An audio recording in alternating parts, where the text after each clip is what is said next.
ونصلي ونسلم على سيدنا ومولانا محمد رسوله النبي الأمين المكين الحنين الكريم الرؤوف الرحيم أما بعد بسم اللہ الرحمن الرحیم۔ مختصر سے وقت کے لیے حدیث پاک کا درس دے دیتا ہوں، اس لیے میں نے فوری طور پہ مشکات شریف منگوائی جامعہ سے اور اس کا آخری باب نکالا۔ یہ باب ہے ثواب هذه الامہ۔ کیا عنوان ہے اس باب کا؟ ثواب هذه الامہ۔ اس امت کے ثواب کے عنوان سے صاحب مشکات نے یہ باب قائم کیا ہے، اور ان کے معمول کے مطابق اس میں بھی 3 فصلیں ہیں۔ میں کوئی 2-4 احادیث اس کی تیسری فصل میں سے آپ کو سنا رہا ہوں۔ یہی اس مختصر سی گفتگو کا موضوع ہے، اور اسی فصل پر مشکات شریف ختم ہو جاتی۔ اسی فصل پر مشکات شریف ختم ہو جاتی۔ پہلی حدیث جو میں اس وقت آپ کو کوٹ کر رہا ہوں وہ حضرت عمرو بن شعیب رضی اللہ تعالی عنہ روایت کرتے ہیں۔ فرماتے ہیں کہ حضور نبی اکرم صلی اللہ علیہ وآلہ وسلم نے صحابہ کرام سے سوال کیا، ای الخلق اعجب الیکم ایمانا۔ صحابہ کرام سے امتحاناً پوچھا۔ کیا؟ بولیے، امتحاناً پوچھا۔ تو پوچھنا لا علمی پر دلالت ہمیشہ نہیں کرتا۔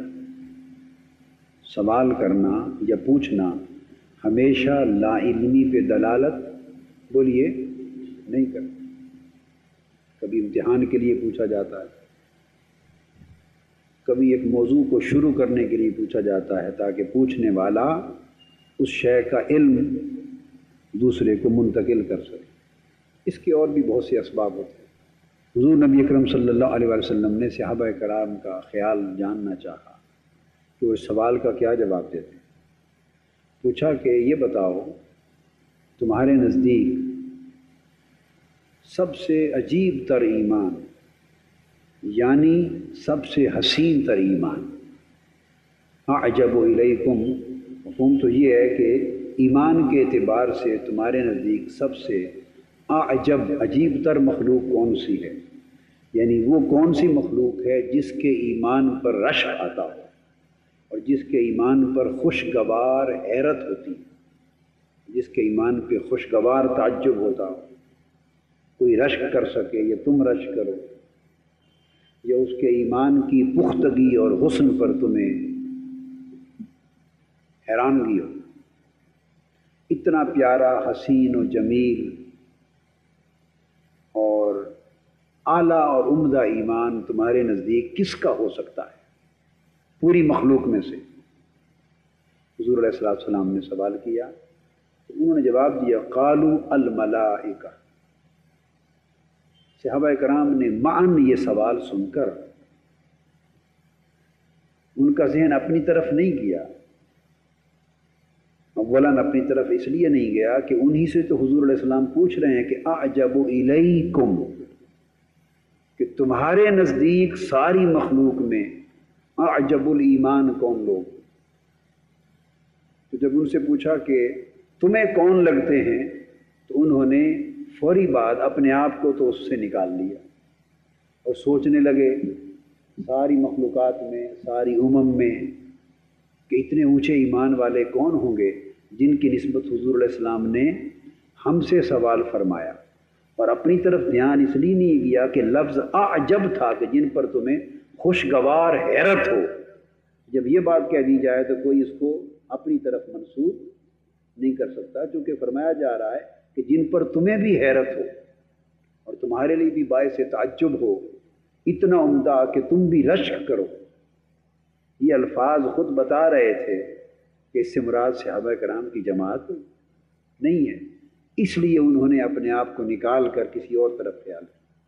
اب جب سوچا کہ ہم سے عمدہ اور اعلیٰ اور حسین تر ایمان یا عجیب تر عجیب تر ایمان کس کا ہو سکتا ہے؟ تو ان کے ذہن میں فطری طور پہ خیال گیا یا رسول اللہ وہ ملائکہ ہوں. کیا ہوں گے؟ ملائکہ ہوں. حضور علیہ الصلوۃ والسلام نے جواب دیا، فرمایا قال وما لهم لا يؤمنون وهم عند ربهم.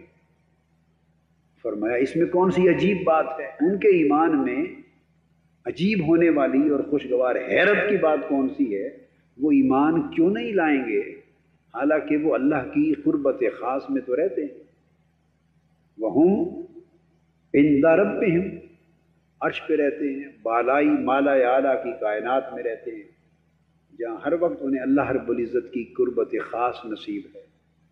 انوار الہیہ کا نزول ہوتا رہتا ہے، تجلیات الہیہ کا نزول ہوتا ہے، اللہ کے اوامر و احکام اترتے ہیں، وہ مدبرات امر ہیں، اللہ سے احکام لیتے زمین پر اترتے ہیں، ہر وقت اس کی قربت میں، اس کے حضور میں، اس کی بارگاہ میں رہتے ہیں.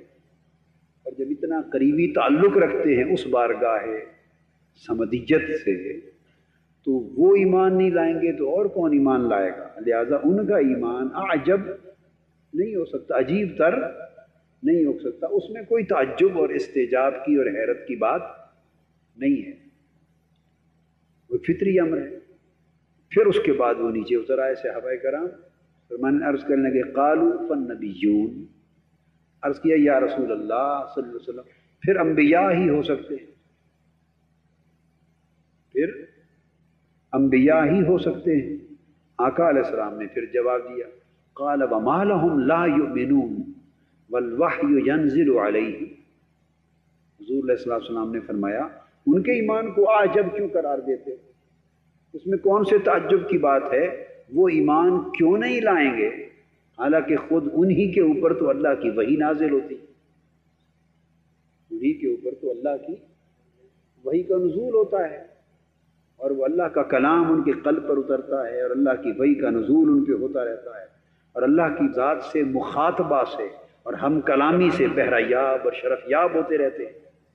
جن کو مخاطبہ الہی نصیب ہو، اللہ کے ساتھ ہم کلامی نصیب ہو، وحی الہی کا نزول جن پر ہوتا رہے تو وہ ایمان نہیں لائیں گے تو اور کون لائے گا؟ اور ان کا ایمان لانا کون سا عجیب معاملہ ہے؟ جب یہ دونوں طبقے وہ بیان کر چکے اور حضور صلی اللہ علیہ وآلہ وسلم نے فرمایا کہ جن کو میں عجب الخلق ایمان کہہ رہا ہوں وہ یہ دونوں نہیں، تو پھر صحابہ کرام کو اس کے بعد اپنے جیسے ایمان کا اور کوئی طبقہ نظر نہ آیا، اور بات بھی درست تھی ان کے حساب سے. تو پھر عرض کرنے لگے قالوا فنحن، یا رسول اللہ صلی اللہ علیہ وسلم اگر انبیاء بھی اس سے مراد نہیں تو پھر تو ہم ہی ہو سکتے، پھر ہم ہی ہو سکتے. اس پر آقا علیہ السلام نے فرمایا وما لکم لا تؤمنون وانا بین اظہرکم، فرمایا تمہارا ایمان لانا کیسے عجیب ہو گیا اور تم ایمان کیوں نہیں لاؤ گے حالانکہ میری ذات خود تمہارے اندر موجود ہے. میری ذات، یہاں ایک خاص نقطہ توجہ طلب ہے، علمی نقطہ ہے.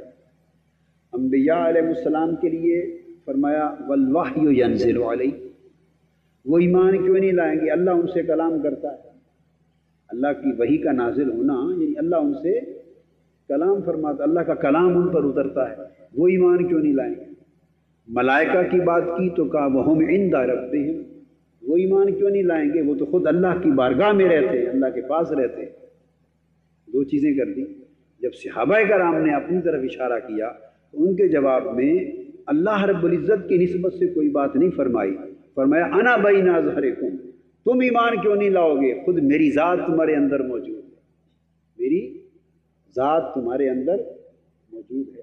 اس کا مطلب یہ ہوا کہ فرشتوں کا مالا اعلیٰ پر حضور الہ میں رہنا اور اللہ کی خاص قربت میں رہنا اور اس کے انوار و تجلیات کو ہمہ وقت پانا اور اس کے احکام اور اوامر کو وصول کرنا اور اس کے حسن و جمال کی جھلک پانا اور ہر وقت اس کی بارگاہ میں عبادت گزار بنے رہنا، وہ جو ان کی قربت خاص اللہ کی بارگاہ میں ہے اور وہ ان کو ایمان لانے کا جو سبب مہیا کرتا ہے اور ایمان لانے کا جو محرک وہ قربت الہیہ مہیا کرتی ہے، وہی محرک انبیاء علیہ السلام کا اسی طرح کا محرک ان کے پاس ہے کہ ان کے پاس بے شک وہ زمین پر ہیں، آسمان پر نہیں رہتے، مگر ان کے قلبوں پر بھی اللہ پاک کی وحی، اس کا کلام ایک نور کی طرح براہ راست اترتا ہے اور اللہ ان سے مخاطبہ کرتا ہے۔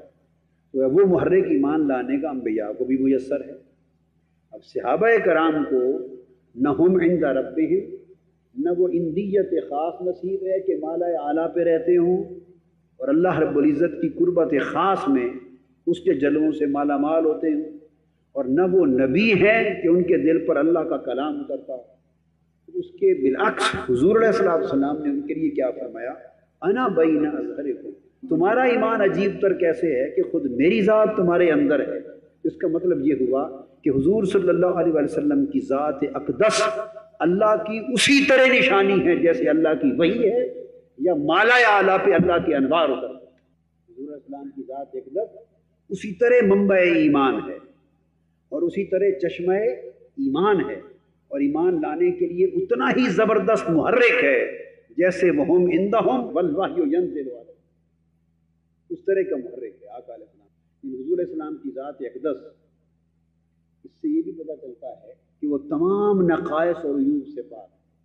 اگر نقائص اور عیوب سے آپ کی ذات اقدس پاک نہ ہو اور معصوم مطلقاً عصمت مطلقہ کی حامل اور عصمت کاملہ کی حامل حضور علیہ السلام کی ذات اقدس نہ ہو، اور اس میں وہ خطائیں، کمزوریاں، بشری انسانی زندگی کی گناہ جن سے انسان ان کوتاہیوں، کمزوریوں کی وجہ سے ناقص معلوم ہوتا ہے، اگر آقا کی ذات پاک اس نقص سے اور عیب سے پاک نہ ہو تو یہ کلام حضور صحابہ کرام کو کبھی نہ فرماتے فَمَا لَكُمْ لَا تُؤْمِنُونَ وَأَنَا بَيْنَ أَظْهُرِكُمْ، تم ایمان کیوں نہیں لاؤ گے جب میرا سراپا ہر وقت تمہاری آنکھوں کے سامنے ہے۔ اس کا مطلب یہ ہے کہ میرا سراپا آنکھوں کے سامنے ہونا ایسا ہی ہے جیسے کوئی آئینے میں جلوہ خدا دیکھا، جیسے کسی قلب پر وحی الہی اتر رہی ہے، یہ جیسے مالا اعلیٰ میں انوار الہیہ کا ورود ہو رہا ہے، اسی طرح تمہارے اندر میرا ہونا اسی طرح سے۔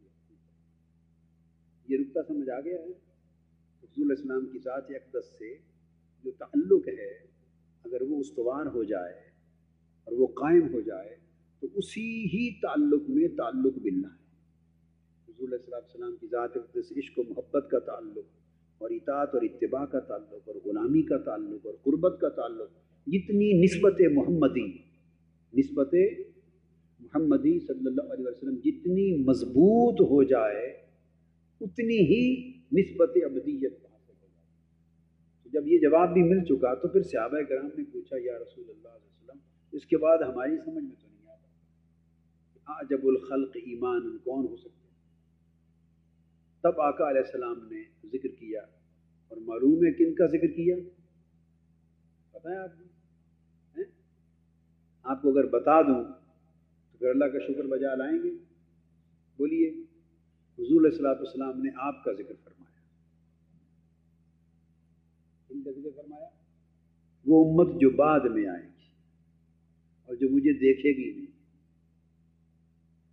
وہ میری امت جو بعد میں آئے گی اور مجھے ظاہراً جیسے تم دیکھ رہے ہو ایسا دیکھ نہیں سکے گی، پر ایمان اسی طرح رکھے گی جیسے تم رکھتے ہو۔ تم دیکھ کر ایمان رکھتے ہو، وہ دیکھے بغیر جانے قربان کر رہے ہوں گے، اور میرے حسن و جمال کے تذکرے راتوں کو سن رہے ہوں گے، اور میری نعتیں سن رہے ہوں گے، اور مجھ سے پیار کرتے ہوں گے، اور میرے نام پر آنسو برساتے ہوں گے، سر دھنتے ہوں گے، اور اپنے دلوں کو گرماتے ہوں گے، اور میری عشق اور محبت کی کیفیات کے ساتھ ہر وقت مست رہتے ہوں گے، اور ہوں گے کون؟ مجھے دیکھا بھی نہیں ہوگا۔ فرمایا ان اعجب الخلق الیہ، کیا؟ اب یہاں فرق دیکھیں، صحابہ کرام سے جب سوال کیا تھا تو ان کے لیے فرمایا تھا ای الخلق اعجب الیکم، عجیب تر ایمان رکھنے والی تمہارے نزدیک مخلوق کون ہے، وہ ان کے لیے فرمایا تھا، پوچھا سوال تھا۔ اب جب جواب دینے لگے تو یوں نہیں فرمایا اعجب الخلق ایمان،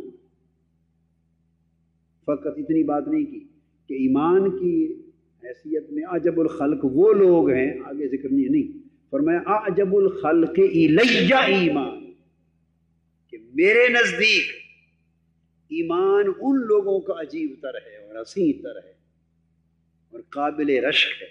اور قربان جائیں کہ آقا علیہ السلام نے اس بعد میں آنے والی امت کا ایمان اپنے نزدیک قابل رشک بیان کرا. اعجب الخلق الی ایمان، میرے نزدیک ان کا ایمان قابل رشک ہے اور ان کا ایمان ایک عجیب پیاری اور محبت بھری حیرت اور استجاب کا باعث ہے اور رشک کا باعث ہے. اور وہ کون لوگ ہیں؟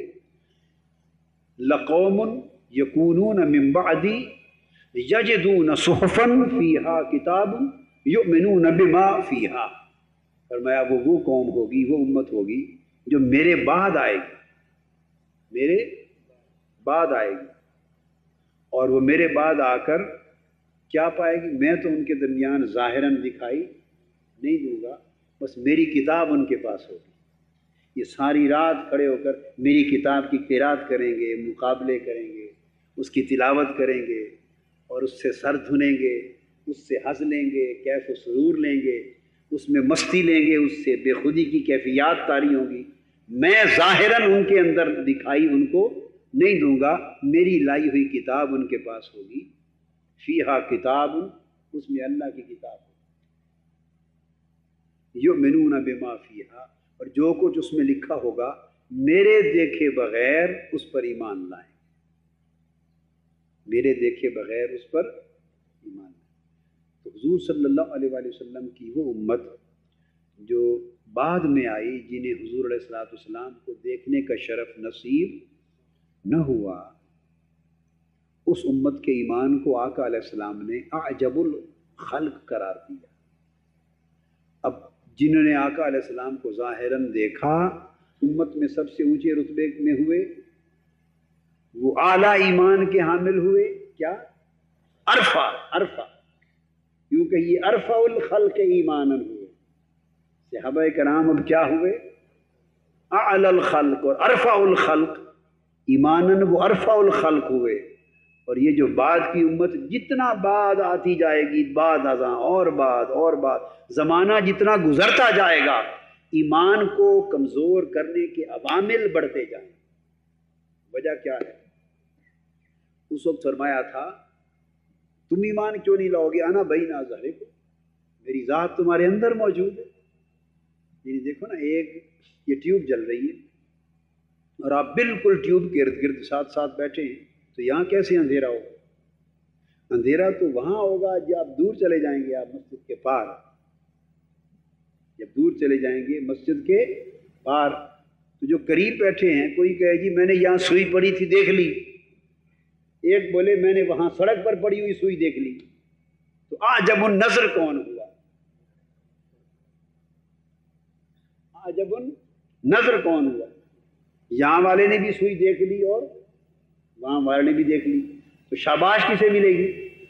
اس کو ملے گی. اس کو جواب دے رہے ہیں آقا تم کیوں نہیں دیکھو گے؟ تمہارے سامنے تو چراغ جل رہا ہے، یہاں تو روشنی کا مینار ہے، سراج منیرہ تمہارے اندر ہے.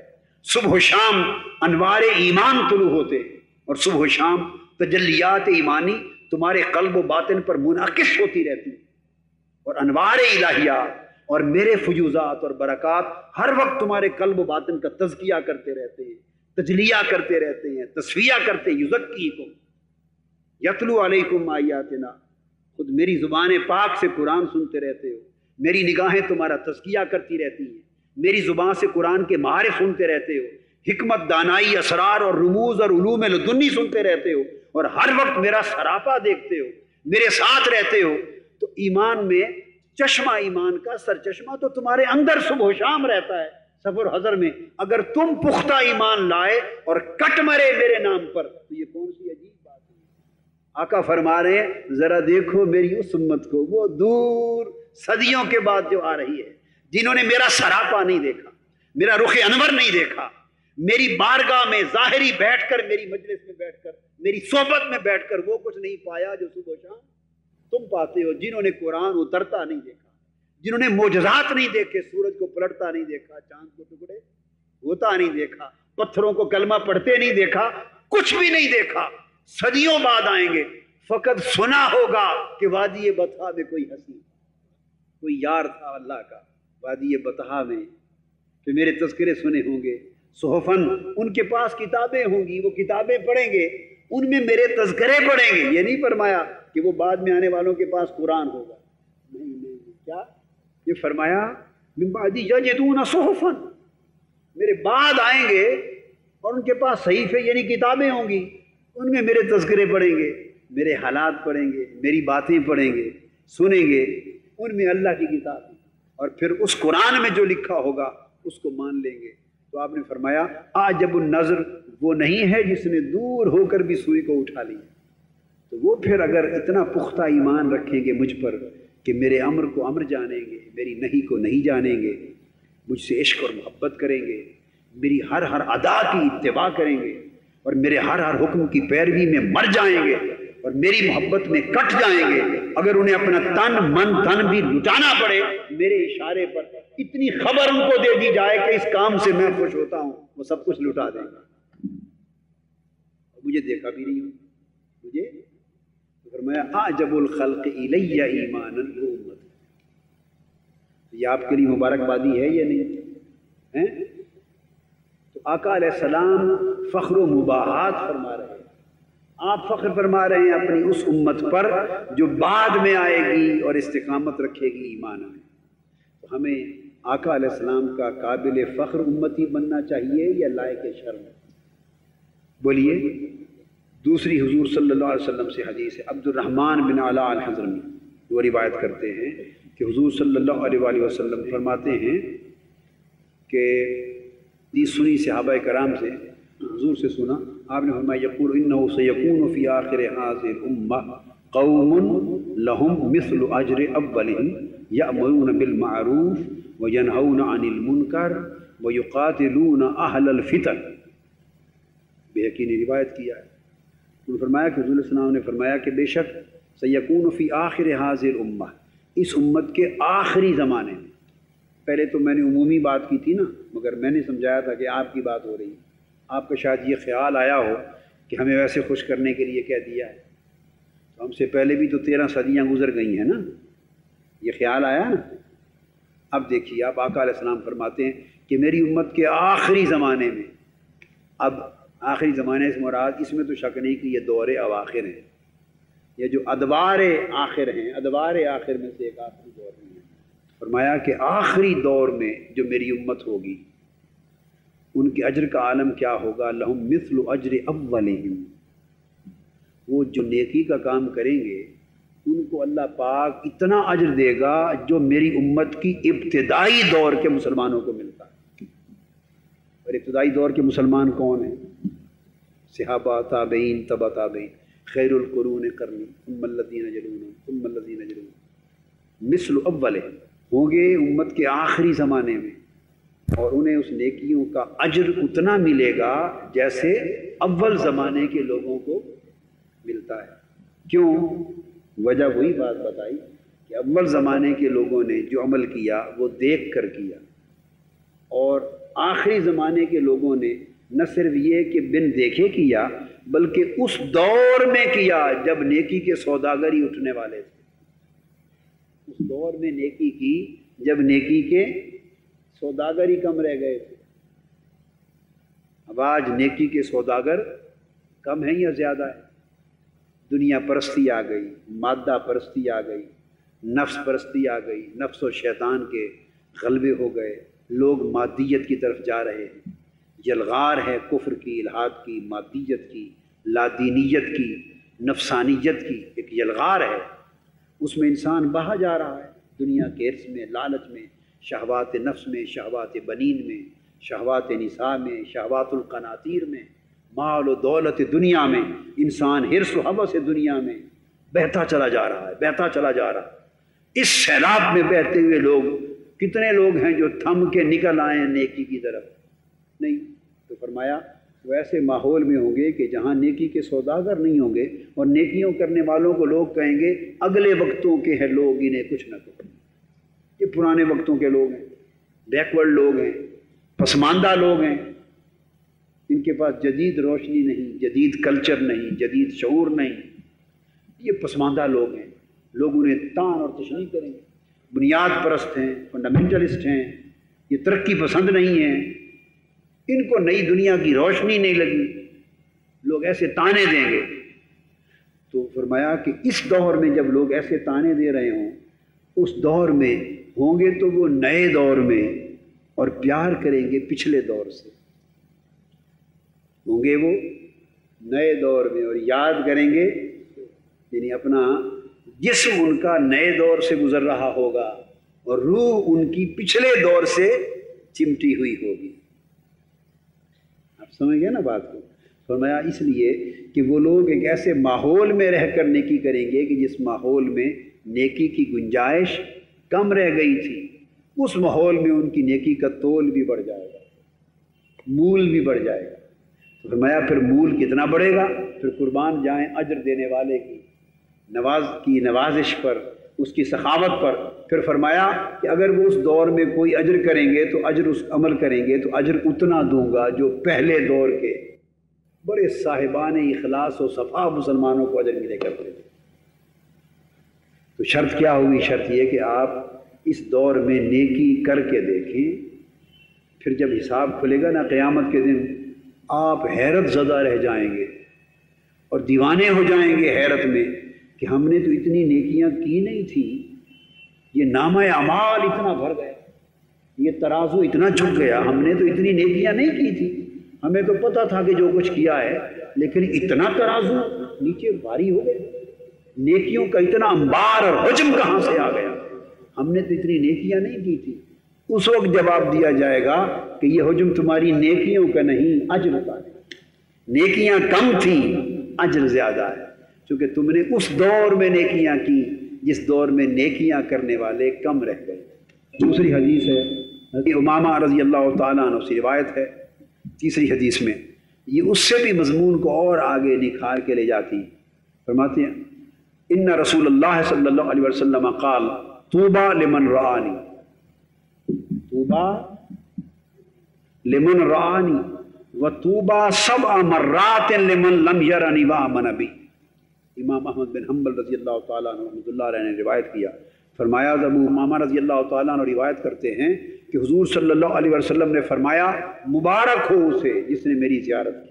ان رسول اللہ صلی اللہ علیہ وسلم قال طوبى لمن رآنی، طوبى لمن رآنی وطوبى 7 مرات لمن لم يرنی وآمن بی۔ امام احمد بن حنبل رضی اللہ تعالیٰ عنہ رحمۃ اللہ علیہ نے روایت کیا، فرمایا ابو امامہ رضی اللہ تعالیٰ عنہ روایت کرتے ہیں کہ حضور صلی اللہ علیہ وسلم نے فرمایا مبارک ہو اسے جس نے میری زیارت کی، خوشخبری ہو اسے، کیا مبارکباد ہو اسے، اور اسے خوشخبری ہو جس نے میرا دیدار کیا، میری زیارت کی۔ اور پھر کیا فرمایا وطوبى 7 مرات، جس نے میری زیارت کی اسے ایک بار مبارک دی، کتنی بار؟ مبارک ہو اسے جس نے میری زیارت کی۔ اور پھر فرمایا 7 مرتبہ مبارک ہو، مبارک ہو، مبارک ہو، مبارک ہو، مبارک ہو، مبارک ہو، مبارک ہو انہیں جو میرا دیدار نہ کر سکے مگر ایمان لے۔ حضور علیہ السلام کی امت کے آخری دور کے لوگ جنہوں نے دیدار کیا اور ایمان لائے، وہ ایک مبارک کے مستحق ہیں، اور امت کے آخری دور کے لوگ جنہوں نے زیارت کا زمانہ نہ پایا اور ایمان لائے، آقا نے ان کو 7 مرتبہ مبارک اپنی زبان پاک سے۔ بولیے تو کیا آپ کا جی نہیں چاہتا کہ یہ جن کو 7 مرتبہ آقا علیہ السلام نے اپنی زبان مبارک سے مبارک دی ہے، آپ کا جی نہیں چاہتا ان خوش نصیبوں میں آپ کا نام بھی ہو؟ بولیے چاہتا یہ نہیں؟ جن کو آقا علیہ السلام مبارک عطا فرما رہے اپنی زبان پاک سے اور 7 مرتبہ خوشخبری دے رہے ہیں، آپ نہیں چاہتے کہ ان خوش نصیبوں میں آپ کا نام آئے؟ تو فرمایا وہ تو مبارک ان لوگوں کے ہیں جنہوں نے مجھے دیکھا نہیں پر کام ویسے کیے جو دیکھنے والے کرتے۔ آمن نبی کا مطلب ہے دیکھا نہیں، دیکھے بغیر وہ کام کیے جو دیکھ کر کرنے والے کیا کرتے تھے، دیکھے بغیر ایمان لائے۔ اور ایمان سے مراد یہ نہیں خالی کلمہ پڑھ لیا، نہیں، ان کی زندگی سے ان کے عمل سے ایمان چھلکتا رہا، دیکھنے والے سمجھتے رہے ہاں کہ یہ ایمان لائے، یہ ایمان خوشبو بن کے ان کی زندگیوں سے مہک کی طرح نکلتا ہے. تو حضور صلی اللہ علیہ وآلہ وسلم نے ارشاد فرمایا، اور آقا علیہ السلام نے یہ بھی فرمایا کہ ان کا اجر انہی کی طرح ہوگا جو پچھلوں کا اجر انہی کی طرح ہوگا جیسے پہلے لوگوں کی نیکیوں کا اجر. یأمرون بالمعروف، اور وہ نیک کاموں کا حکم دیتے رہیں گے. کیا؟ نیک کاموں کا حکم دیتے رہیں گے، یعنی ایک مشنری زندگی بسر کریں گے. کیا؟ ایک پورے بھرپور مشن کی زندگی بسر کریں گے، یعنی ان کی زندگی میں مقاصد ہوں گے، ٹارگٹس ہوں گے، ان کی زندگی کچھ اہداف ہوں گے، ان کی زندگی کا ایک اصول ہوگا، ایک نظام ہوگا، ان کا ایک مشن ہوگا جس پر جئیں گے اور مریں گے. کیا؟ ایک تو نیک کام کا حکم انسانیت کو دیتے رہیں گے، وَيَنْهَوْنَ عَنِ الْمُنْكَرِ، جہاں برائی دیکھیں گے اس کو منع کرتے رہیں گے. برائی دیکھیں گے اس کو منع کرتے رہیں گے. مگر یہاں پر بات ختم نہیں کی کیونکہ وہ کرائیٹیرین ابھی پورا نہیں ہوا. تیسری شرط ملا کر کرائیٹیرین پورا ہوتا ہے، اسٹینڈرڈ پورا ہوتا ہے. وہ کیا؟ وَيُقَاتِلُونَ أَهْلَ الْفِتَنِ، اور چونکہ وہ اہل فتن کے دور میں ہوں گے، آخری زمانے کے لوگ ہیں نا، تو وہ دور فتنوں کا دور ہوگا. کیا؟ بے حیائی کا دور ہوگا، ظلم کا دور ہوگا، استحصال کا دور ہوگا، جبر و تشدد کا دور ہوگا، دجل و فریب کا دور ہوگا، منافقت اور مداہنت کا دور ہوگا، دھوکہ دہی کا دور ہوگا، وہ قتل و غارت گری کا دور ہوگا، بے ایمانی کا دور ہوگا، لادینیت کا دور ہوگا، دین کے خلاف طرح طرح کی نفس پرستی، حرص پرستی، شیطان پرستی، مادہ پرستی کی یلغاروں کا دور ہوگا. جدھر دائیں بائیں نکل کے دیکھیں گے سارا معاشرہ فتنوں سے بھرا نظر آئے گا. ہر طرف کہیں فتنہ نفس ہے، کہیں فتنہ مال و دولت ہے، کہیں فتنہ شہوت ہے، کہیں فتنہ شیطنت ہے، کہیں فتنہ مادیت ہے، کہیں فتنہ حرص و حوث ہے، کہیں فتنہ بے حیائی و عریانی ہے.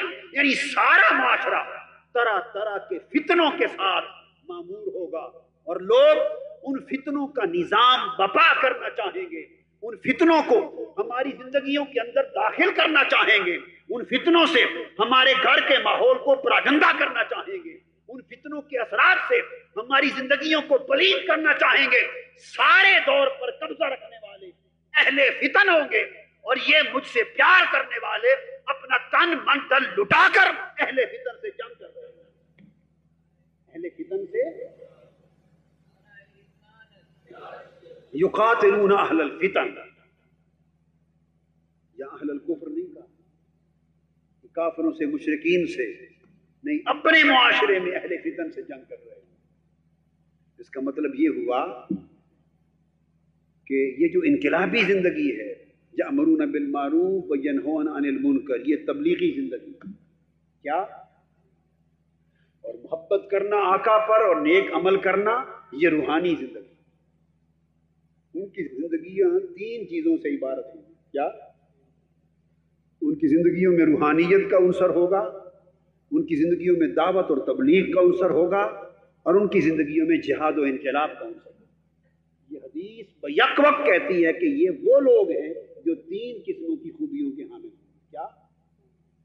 ان کے اندر زہد، ورع، تقوی، روحانیت ہوگی، مجھ سے محبت کی بنا، امر بالمعروف نہی عن المنکر، دعوت الی الخیر، دفع شر، یعنی یہ حکم جو ہے دعوت اور تبلیغ کا بھرپور کام ہوگا. اور تیسرا یقاتلون اہل الفتن، صرف تبلیغ نہیں بلکہ انقلاب کا کام، وہ انقلابی لوگ ہوں گے. تو آقا علیہ السلام کی جو مبارک بادی کے مستحق ہیں، آپ چاہتے ہیں کہ عملاً خوش نصیبوں میں آپ کا نام شامل ہے، پھر اس معیار پہ کوشش کریں کہ زندگی بھر پورے اتریں. پھسلنے کے بڑے موقع بیٹی زندگی میں آتے ہیں، اور یہ جو عمر ہے نوجوانی کی، یہ پھسلنے کا دور ہے. یہ 15 16 برس 17 برس سے لے کر 25 28 27 برس کا جو زمانہ ہے نا، 10 12 سال کا، یہ بننے سنورنے اور بگڑنے کا زمانہ ہے. چاہیں تو اہل طوبہ میں شامل ہو جائیں جن کو آقا نے مبارکبادیاں دی، خوش نصیبوں میں شامل ہو جائیں، چاہیں بد نصیبوں میں شامل ہو جائیں. تو کون عقل مند آدمی ایسا ہے جس کو ایک شعور کی رتی ہو اور اس کو معلوم ہو جائے کہ آقا نے 7 بار مبارکبادی دی ہے؟ پتہ نہیں آقا کتنے خوش ہوں گے ان لوگوں سے جن کو 7 بار صحابہ کرام کی مجلس میں بیٹھ کر آقا نے کچھ مبارکبادی دی. کہ مبارکباد کے 7 بار مستحق ہیں وہ لوگ جو بعد میں آئیں گے اور ایسے آقا کی محبت میں مر مٹ جائیں، حضور علیہ السلام کی محبت کا نور آپ کے ظاہر و باطن کی چمک اور دمک بن جائے، کیا اندر کی چمک بن جائے، آقا کی محبت، آقا کی غلامی، آقا کی نسبت صلی اللہ علیہ وآلہ وسلم۔ اس کے بعد حضور صلی اللہ علیہ وسلم کی وہ حدیث جس کو میں نے بیان کر دیا، یہ حضرت ابو عبیدہ بن الجراح رضی اللہ تعالیٰ عنہ آگے بیان کرتے ہیں، وہ ہمارے ساتھ تھے۔ فقال یا رسول اللہ صلی اللہ علیہ وآلہ وسلم، تیسری حدیث فرماتے ہیں ہم نے پوچھا احد خیر منا اسلمنا وجاہدنا معک، یا رسول اللہ صلی اللہ علیہ وسلم کیا ہم سے بھی کوئی بہتر ہو سکتا ہے؟ آقا ہم آپ کے ساتھ رہے، ہم ایمان لائے، ہم نے اسلام قبول کیا اور آپ کے ساتھ جہادوں میں حصہ لیا، جنگیں لڑی، جان قربان کی، ہم دائرہ اسلام میں داخل ہوئے اور آپ کے ساتھ رہ کے ہم نے جہاد کیے، آقا احد خیر منا، کیا ہم سے بھی کوئی بہتر ہو سکتا ہے؟ سوال کیا۔ معلوم ہے آقا علیہ السلام نے کیا جواب دیا؟ قال نعم، فرمایا ہاں تم سے بھی کچھ بہتر لوگ۔ نعم، خیر منا جو ہے یہ جزوی فضیلت کی بات آ گئی، کلی فضیلت تو صحابہ کرام ہی کی جماعت کو۔ تو آقا علیہ السلام نے فرمایا نعم، ہاں تم سے بھی بہتر لوگ ہیں۔ کون؟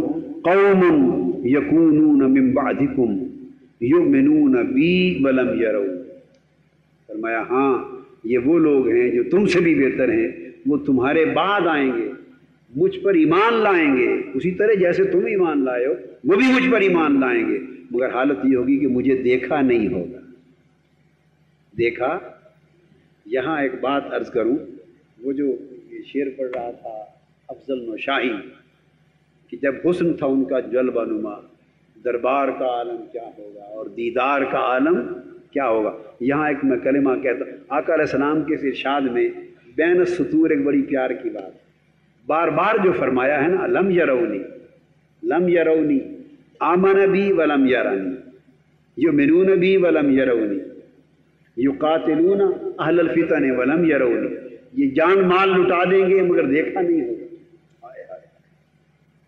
ایمان لائیں گے، ثابت قدم رہیں گے مگر دیکھا نہیں ہوگا، مر مٹ جائیں گے مجھ پر مگر دیکھا نہیں ہوگا، میرا ہر حکم مانیں گے مگر دیکھا نہیں ہوگا، قرآن کو ہر حکم کو تسلیم کر لیں گے مگر دیکھا نہیں ہوگا۔ یہ جو بار بار فرما رہے ہیں کہ اس کو میں کوریلیٹ کرتا ہوں، ایک بخاری اور مسلم کی حدیث ہے متفق علیہ، حضرت سیدنا ابو ہریرہ رضی اللہ تعالیٰ عنہ حدیث کے راوی ہیں، حضور علیہ السلام نے فرمایا ان للہ ملائکۃ سیاحین فی الارض، اللہ پاک نے بہت سارے فرشتے بنائے ہیں، زمین پر چلتے رہتے ہیں، گردش کرتے ہیں، یلتمسون اہل الذکر او یلتمسون مجالس الذکر، تو وہ ذکر والوں کی تلاش میں رہتے ہیں کہ اللہ کا ذکر کرنے والے بندے کہاں کہاں ہیں، یا ان مجلسوں کو تلاش کرتے رہتے ہیں گلیوں میں جن مجلسوں میں اللہ کا ذکر ہو رہا ہوتا ہے، اور جب اللہ کا ذکر کسی مجلس میں پاتے ہیں یا اہل ذکر کو پاتے ہیں تو وہ ملائکہ دوڑ کے ان کے ارد گرد مجلس میں بیٹھ جاتے ہیں، اور پھر حدیث میں ہے باقی وہ ملائکہ کو آواز دیتے ہیں، کہتے ہیں فرشتوں آ جاؤ، ہم جن کی تلاش میں نکلے تھے وہ پا لیا۔ تو ملائکہ ایک ہجوم، فوج در فوج، لشکر در لشکر آ جاتے ہیں اور ہجوم ہونے لگتا ہے اللہ کی ذکر کی مجلس میں، اور ملائکہ اتنے زیادہ تعداد میں جمع ہونے لگتے ہیں حتیٰ کہ وہ مجلس اور آسمان دنیا کی ساری فضا فرشتوں سے بھر جاتا ہے۔ مجلس جب ختم ہوتی ہے تو ملائکہ بھی ہر کوئی چلا جاتا ہے، تو ملائکہ بھی اللہ پاک کے حضور واپس جاتے ہیں۔ یہ بخاری شریف میں، مسلم میں، ترمذی میں، کثرت سیاستہ میں متفق علیہ حدیث ہے پڑھی اور کئی طرق کے ساتھ آئی۔ حضور علیہ السلام نے فرمایا کہ اللہ پاک کی بارگاہ میں فرشتے جاتے ہیں تو اللہ پاک ان سے پوچھتا ہے تم کہاں سے آئے ہو؟ آگے ساتھ ہی فرمایا وہو عالم، تم کہاں سے آئے ہو ان سے پوچھتا ہے، اور آقا علیہ السلام نے ساتھ فرمایا حالانکہ وہ جانتا ہے یہ جہاں سے آئے۔ میں نے وہی بات کی نا کہ پوچھنا ہمیشہ لا علمی پہ دلالت نہیں کرتا، کہاں سے آئے؟ کبھی اسی لیے صرف سوال کیا جاتا ہے کہ اس کا جواب سننا محبوب ہوتا ہے، جواب سننا محبوب ہوتا ہے، اور کبھی اس لیے سوال کیا جاتا ہے کہ جس کی نسبت سوال ہے اس کا ذکر سننا محبوب ہوتا ہے۔ تو اللہ پاک پوچھتے ہیں کہاں سے آئے ہو؟ حضور علیہ السلام نے فرمایا حالانکہ اس کو پتہ ہوتا ہے۔ سبحان اللہ، یہ دیکھیے اس کے اندر ایک کیا لطیف نکتہ ہے۔ آقا علیہ السلام نے یہ اشارہ دیا لوگوں، اللہ پوچھتا ہے کہاں سے آئے ہو، حالانکہ اس کو پتہ ہے، یعنی کہاں سے آئے ہیں، پتہ ہے کہاں سے آئے ہیں، لیکن وہ ان کا ذکر سننا چاہتا ہے۔ ان کا ذکر کیوں سننا چاہتا ہے؟ کیونکہ یہ وہ لوگ ہیں جو زمین پر بیٹھے اسے یاد کرتے ہیں، جو زمین پر بیٹھے اسے یاد کرتے ہیں۔ تو دیکھیے نا تعلق حل جزاء الاحسان الا الاحسان، یہ جو زمین پر بیٹھے اسے یاد کرتے ہیں، تو پھر اس کی محبتوں کا بھی عالم تو دیکھیے نا کہ اس محبت کا صلہ کیسے دیتا ہے، کہ وہ جانتے ہوئے کہ کہاں سے آئے ہیں، فرشتوں کی زبان سے صرف سنتا ہے کہ یہ کہیں کہ مولا تیرے ذکر کرنے والوں کے پاس سے آئے، یہ بات سن کر کے میرے ذاکروں کے پاس سے آئے ہیں۔ اللہ رب العزت کو اس بات کے سننے سے وہ کتنا خوش ہوتا ہے۔ پھر اللہ پاک ان سے پوچھتا ہے تم ادھر گئے تھے تو وہ کیا کہہ رہے تھے؟ وہ جواب دیتے ہیں باری تعالیٰ کیا ذکر کر رہے تھے؟ تیری جنت کا ذکر کر رہے تھے، تو تیری جنت مانگ رہے تھے اور اس کی نعمتوں کا ذکر کر رہے تھے، تیری دوزخ کا ذکر کر رہے تھے، اس سے ڈر رہے تھے، تیرا ذکر کر رہے تھے، تیری یاد کر رہے تھے۔ اللہ پاک فرماتا ہے کیا انہوں نے جنت کا جب ذکر کر رہے تھے اور مانگ رہے تھے اتنی شوق سے ذوق سے، تو کیا انہوں نے جنت دیکھی؟ ملائکہ عرض کریں گے نہیں باری تعالیٰ دیکھی تو نہیں۔ اس پر اللہ پاک جواب میں ان سے فرماتا ہے یہ اگر بن دیکھے ان کے شوق کا عالم یہ تھا، بتاؤ اگر انہوں نے دیکھ لی ہوتی تو کیفیت کیا ہے؟ اور جب دوزخ سے ڈر رہے تھے تو کیا انہوں نے دوزخ دیکھی؟ عرض کریں گے باری تعالیٰ نہیں دیکھی۔ تو اللہ پاک فرمائیں گے یہ دیکھے بغیر اتنا ڈر رہے تھے، جو دیکھ لیتے تو پھر ان کے خوف کا عالم کیا ہو؟ یہ کیا مجھے دیکھا؟ میرے دیکھے بغیر میری رضا کے طالب تھے، مجھے ایک بار تک لیتے تو ان کی دیوانگی کا عالم کیا ہو؟ اب اس طرف آ جائیے، آقا بار بار فرماتے ہیں بین سطور یہ اشارہ دے رہے ہیں لوگوں اعجب الخلق ایماناً، اس لیے ہے کہ یہ سارا کچھ تو دیکھے بغیر کر رہے ہیں، اور وہ جو بغیر دیکھے اتنا لٹ رہے ہیں میری خاطر۔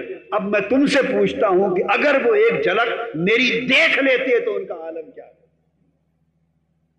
ایک جھلک دیکھ لیں تو عالم کیا؟ جو دیکھے بغیر رو رہے، جو مجھے دیکھے بغیر تڑپ رہے، جو میرا دیدار کیے بغیر میرے شوق اشتیاق میں بیٹھے راتوں کو آنسو بہا رہے ہیں، میرے گنبد خضرا کو، میری جالی کو، میری قبر انور کو، میرے شہر کو، میرے مسکن کو، میرے شہر کے گلی کوچوں کو، میری زندگی کے تذکرے، میرے لب و رخسار کے ذکر کر کر کے جو انہوں نے کتابوں میں پڑھے ہیں دیکھے نہیں، ان کے تڑپنے کا عالم یہ ہے۔ اور اگر ایک جھلک میرے دیدار کی نصیب ہو جاتی تو بتاؤ پھر ان کی کیفیت لٹنے کی کیا ہو، پھر ان کے ایمان کا عالم کیا ہو؟ اس لیے عجب الخلق کہہ رہے ہیں کہ یہ عالم تو ان کا دیکھے بغیر ہے، اور دیکھ لیں تو معلوم تم اندازہ نہیں کر سکتے کہ وہ کیا ہے۔ ایک بات ہے کہ جو لوگ حضور صلی اللہ علیہ وآلہ وسلم سے اس طرح پیار کرتے ہیں، اپنی زندگیوں میں آقا علیہ السلام کو اس طرح بساتے ہیں، پھر بے وفائی نہیں کرتے۔ جب دلوں میں بسا لیا تو بے وفائی نہیں کرتے۔ ہماری زندگی بے وفائی سے عبارت ہے۔ جس طرح ہم زندگی گزار رہے ہیں یہ وفا شعار لوگوں کا طریقہ بولیے نہیں۔ وفا شعار لوگوں کا طریقہ سیکھنا ہو تو ویسے کرنی سے سیکھ، بولیے ویسے کرنی سے سیکھ۔ لڑکے ان کو پتھر مارتے تھے، بچے مجنوں سمجھ کر، دیوانہ سمجھ کر پتھر مارتے۔ ایک روز وہ گلی میں رک گئے اور رک کے فرمانے لگے کہ بچوں مجھے چھوٹی کنکریاں مارا کرو، بڑے پتھر نہ مارا کرو۔ تو بچوں نے ہنسی کی، مذاق اڑایا، کہا کہ اویس بس تیری دیوانگی ختم ہو گئی، ہار گیا نا عشق کا سودا بازی، ہار گیا، ڈر گیا پتھروں سے، درد سے برداشت نہیں کر سکتا۔ تو فرمانے لگے نہیں، اس لیے نہیں کہہ رہا کہ میں ہار گیا یا پتھروں سے ڈر گیا یا درد سے کوئی تکلیف ہوتی ہے، نہیں نہیں، یہ وجہ نہیں۔ بات یہ ہے تم بڑے پتھر مارتے ہو، زخم ہوتا ہے، اس سے خون بہہ جاتا ہے، میرا وضو ٹوٹ جاتا ہے۔ میں چاہتا ہوں کہ وضو سے رہوں، میرا کام بھی اس کی یاد کا باوضو چلتا رہے اور تمہارا کام بھی چلتا رہے۔ تم اپنے پتھر مارتے رہو، چھوٹی کنکریاں، تمہارا شوق بھی پورا ہوتا رہے اور میرا وضو بھی برقرار رہے، تاکہ بے وضو یار کی یاد نہ کروں، میں اس کی یاد میں مگن رہوں۔ وفا شیاری تو بیٹے اس کو کہتے ہیں کہ وہ زندگی کا جو اصول بنا لیتے ہیں پھر مر جاتے ہیں، اس کو بدلتے نہیں، ان کے اندر استقامت ہوتی ہے۔ الذین قالوا ربنا اللہ ثم استقاموا، جب کہہ لیا اللہ ہمارا رب ہے پھر وہ استقامت کا پہاڑ بن جاتے ہیں۔ جب اتنی پختگی آ جاتی ہے کہ ان کے پائے استقلال میں تزلزل نہیں آتا تو پھر تنزل علیہم الملائکہ، پھر ان کے اوپر فرشتے اترتے ہیں، ان کے اوپر ملائکہ اترتے ہیں خوشخبریاں لے کر، آگے پیچھے ملائکہ ان کے پہرے دیتے ہیں۔ بیٹے پھر اگر آقا علیہ الصلوۃ والسلام کی اس طرح وفا شیاری میں، غلامی میں اور وفا شیاری میں زندگی بسر کرو تو یہ جو بار بار فرمایا نا لم یرونی لم یرونی کہ بن دیکھے ایسے کرتے ہیں، ایک بات میں آپ سے کہتا ہوں اور حضور علیہ السلام کی عزت کی قسم کھا کے کہتا ہوں کہ ہم اور آپ اگر وفا شیار غلام بن کے رہیں تو لم یرونی کا لم اڑ جائے گا، دیدار بھی نصیب ہوگا۔ وفا شیار غلام بن کے رہیں، وفا شیار غلام بن کے رہیں تو ان کے لیے بعد زمانی اور بعد مکانی کوئی معنی نہیں رکھتا۔